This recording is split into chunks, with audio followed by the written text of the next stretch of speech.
I got a chance to see a good chunk of the game over the weekend. You guys played USC, obviously, as you know this, but for the audience who might not.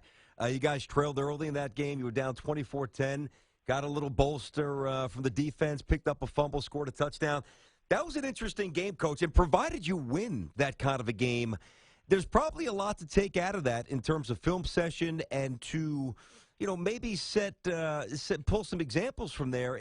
Listen, I'm sure you'd love to beat USC 31-zip, but having to come back from some adversity, not the worst thing in the world, right?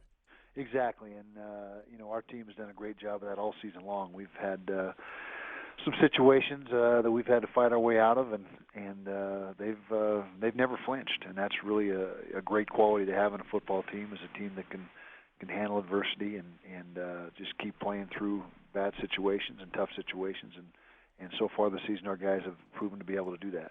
Coach, it's impossible to tap into players' minds, even though being a head coach and being a good one, you obviously try to do that. And on some level, I'm sure you're very successful.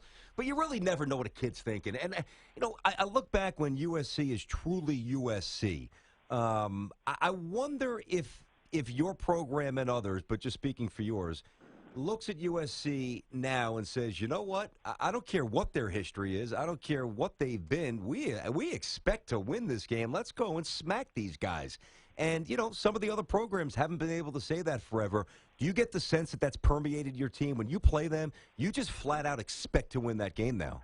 Well, the talent level is still there. I mean, that's the thing that you see on film. I mean, you watch the tape and it's very apparent that they've got a bunch of talented guys on the football team, so that always makes them a dangerous team regardless of how they're playing. And so they have all our respect, but do we feel that we can beat them? Yeah, I mean, that's you go into pretty much every game feeling that you are going to have a chance to win the game, and our guys have gained a lot of confidence this year, and so. But anyway, like I said, they're a talented football team, and we had to play our best football in order to get the win. We're talking to Kyle Whittingham, head coach of the Utah Utes. They're 4-0. They jumped up 6 spots. They're up to 18 now in the AP Top 25 on Tiki and Tierney. Yeah, Coach, when you look at the game that's upcoming against Cal, now Cal's only 2-2 overall, but they're a dangerous team. We saw them beat Texas by scoring 1,000,000 points. I mean, the over and under in that game was 81. We thought, no, there's no way you're getting over that. They scored 93. You guys are not a explosive type scoring team. What's the message this week? Because you got to be careful about a team that's kind of like a dog in waiting. If you let him get to you, he can get you. Right. This is a game we don't want to get into a scoring contest because that's not our style. That's not our MO. But we feel like we play pretty good defense, and Cal is very prolific on offense. They're over 45 points a game and nearly 600 yards a game. But we fared pretty good against them last year. Our defense stood up and did a nice job, came away with 5 interceptions.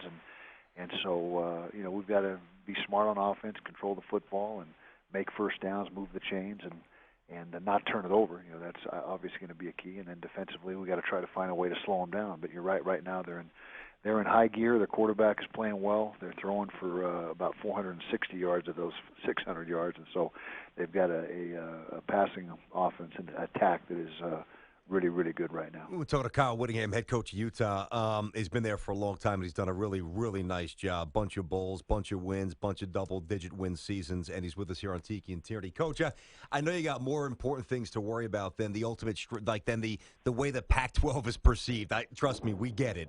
But, anytime we have a coach on, we had Jim Harbaugh on last week, touch on the Big Ten. Coach Herman, obviously, about the Cougars and their conference and maybe even the Big 12 rumblings, get his thoughts on that. Do you have a sense yet? Is it too early to know? Because every year is a little different. And I know the Pac-12 doesn't always get the respect, although the last couple of years it seems to get the respect that it should. But do you have a sense yet ultimately how strong your conference is, or is it still kind of playing out? Well, I think we're a very strong conference. I think the operative word in our conference is balance. I think that from 1 to 12, we may be the deepest conference in the country as far as just competitiveness. And I think that that hurts us, some years. We cannibalize each other and play 9 conference games, which is another opportunity to put another loss on somebody's record. And so I think that what I'd like to see, and it's been talked about, but some sort of standardization of conference play throughout the P5 conferences, and how many games you play, and some sort of structure that is across the board. Yeah, no, I mean, it makes a lot of sense. And, Coach, when I look at your resume, you've been at Utah for a long time. Obviously, head coach in '05, but you've been there since 1994. So this program is deep and meaningful to you. And when I think about some of the other teams in the Pac-12, along the questioning that BT was throwing out there with Stanford and Washington, which now is ranked in the top 10, and Arizona State, even UCLA and USC, even though they're having bad years, there's a prestige with some of these programs. Utah, I don't know if it's there yet. How do you get them to that level? Is it just winning? Is it creating a different type of atmosphere? You get what I'm trying to get at? I do, and pretty much it is winning, and winning over a period of time. I think that's the thing that builds your brand most effectively, and we're trying hard to do that. We're coming off a pretty good couple of years, 9-4 2 years ago, 10-3 last year, and of course we're off to a good start this year. So I think it's a process. And we're, just like I said, doing everything we can to continue to be competitive in this league, and I think that ultimately is what does build your brand is winning over a long stretch of time. Well, it's showing. There's no doubt. And Tiki referenced, how long you've been there. And I said a couple of questions ago, you've been to 9 bowls. You've won basically almost, I think you've won all of them but one. I think in 2010, I think you lost one of those bowls. I don't even know what it was. Yeah. But I know you've won more than you've lost for sure. And the unis against USC look sweet. Yeah, well, yeah. I tell you, Thank you. Yeah, you got some fresh gear. And I was going to ask you this here, Coach. I mean, there's only so much that you can squeeze out of a rock. And I'm not going to ask you if you're looking to leave. I'm not going to do that to you because you've been there long enough, and I don't get the impression that you're actively looking, because if you were, let's face it, based on the success, you would have been gone already because somebody would have paid you. Yeah. But does the school give you everything that you need to, have the stadium, all the resources, the boosters, everything that goes with having money to finance a top 15, top 20 program year in and year out? I don't know enough about the program, to be honest. Do you get that with Utah?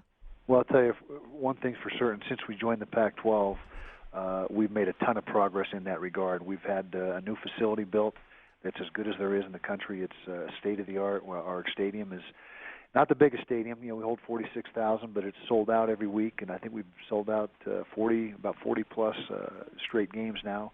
And there is an expansion talk on the horizon here of giving a little boost to that. So the answer is yes, we're a work in progress, and we're closing the gap. I don't know if the gap's completely closed right now, but we have made a ton of progress in budgets and facilities and that type of thing just over the last 5 or 6 years. Yeah, when I think about that, Coach, I think about recruiting, and kids walk in and they're like, man, this is amazing. Mm-hmm. I remember when I went to UVA, they had just built the McHugh Center. It's old now, but when I walked in, I was like, man, this thing is the greatest thing I've ever seen. Where are you guys recruiting from? And because that's the side of it that really starts building when you get those superstar athletes. Where's that coming from?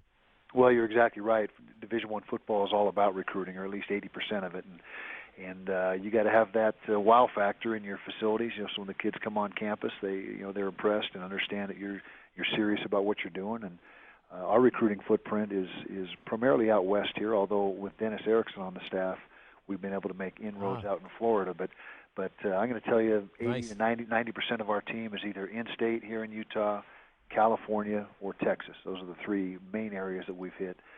But like I said, we've had the influx of Florida players over the last 2 or 3 years that have really added to what we're doing.